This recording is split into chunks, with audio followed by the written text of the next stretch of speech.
Hello, this is Dan. Hey, I've got an interesting case study for this video presentation. His name was Mr. Martinez. He's a 28-year-old male with no real past medical history. Very healthy looking individual, only had a cholecystectomy, I think it was the past 2 years. He presented to the emergency department with abdominal pain, vomiting blood, passing black stools since the day before. He reported a subjective fever as he had not had any means of taking his temperature. He described a 10 out of 10 gnawing pain to his epigastrum, as well as a 7 out of 10 pain to the right upper quadrant. His abdomen had also been distended for approximately 2 days. Patient stated he did not eat spicy foods, did not drink caffeinated beverages, no stressful job. When I went to see the patient, he appeared weak, pale. He reported having multiple syncopal episodes 2 days prior to that, as well as feeling shortness of breath for about a month prior to being in the hospital. The patient denied alcohol, smoking. He denied diarrhea, chest pain, no myalgias.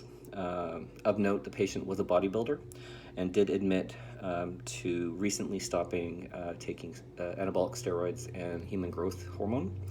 That was 4 days prior to that admission. The patient had medical history of chlamydia and gonorrhea in the past multiple times. He had the gallbladder surgery, again denied smoking, use of any other drugs except the anabolic steroids and the human growth hormone. He did also admit to having multiple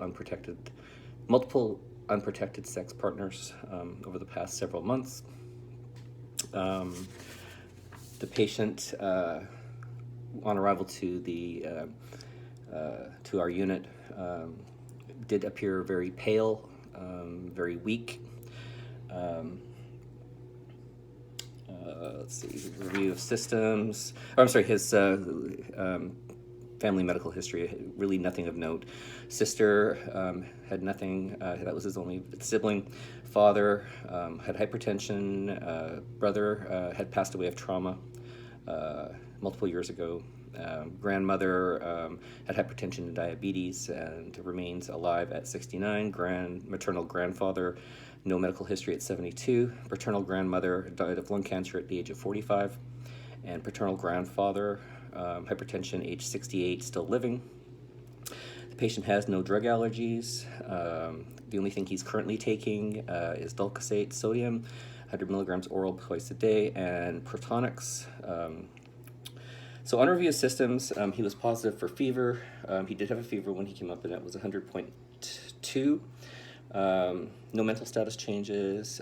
He had no blurred vision, no photophobia. No hearing problems, sore throat, no thrush, negative chest pain, no extremity edemas. He was positive for shortness of breath, did not have a cough. Positive epigastric pain to the right upper and left lower. Right and left upper abdominal pain, positive for bright red blood, no diarrhea. Patient is negative for dysuria and hematuria. Negative for arthralgias and myalgias, negative for rash and lesions, negative for polydipsia and polyphagia, negative for any rashes or urticaria, and patient has negative headaches and is awake, alert oriented, appears his stated age. On physical exam, the patient was alert-oriented, there was no distress, appeared his stated age, sitting in bed, appeared to be a very fit 28-year-old male. He was normocephalic, no obvious abnormalities, and he was atraumatic. Perla, non-enteric. Nares were unremarkable, septum medial. Lips and mucous membranes were normal. Tongue appeared pale. Teeth and gums were unremarkable. Neck was subtle. Tracheal was midline. Lungs were clear. Good respiratory effort. Chest was symmetrical. Appropriate effort. No tenderness or deformity to the chest wall. He had a regular rate and a rhythm of, and a regular rate and rhythm. S1 and S2 heard, no murmurs or rubs noted. His abdomen was soft. It was tender to the right upper and left upper quadrant and the epigastric area. Bowel sounds were present in all 4 quadrants. Extremities were normal, atraumatic, no cyanosis of edema, no clubbing. Pulses +2, all extremities. Skin was cool, pale. Texture was normal, no rashes, no lesions. The patient was alert oriented and appropriate sensation throughout. So interestingly, this male, once we started getting his labs back, he was anemic. His hemoglobin was 6.1, and hemoglobin was 6.1. Additionally, however, his other lab work as well was abnormal. He had a potassium of 6.2. His BUN was 36, creatinine was 1.15, and his liver enzymes were very abnormal. He had an ALK Phos of 31, AST of 78, an ALT of 190, and a bilirubin of 0.4. His bleeding times were a little off as well.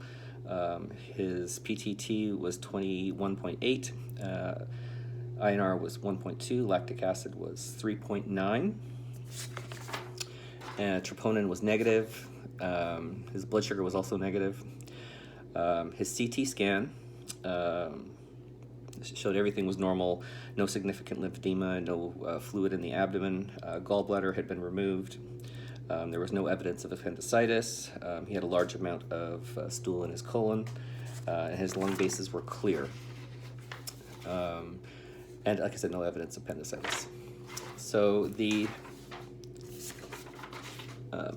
assessment and plan for him was acute blood loss anemia, hemorrhagic shock, abdominal pain secondary to possible PUD. Like I said, the CT scan was normal. There was no free air, no fluid.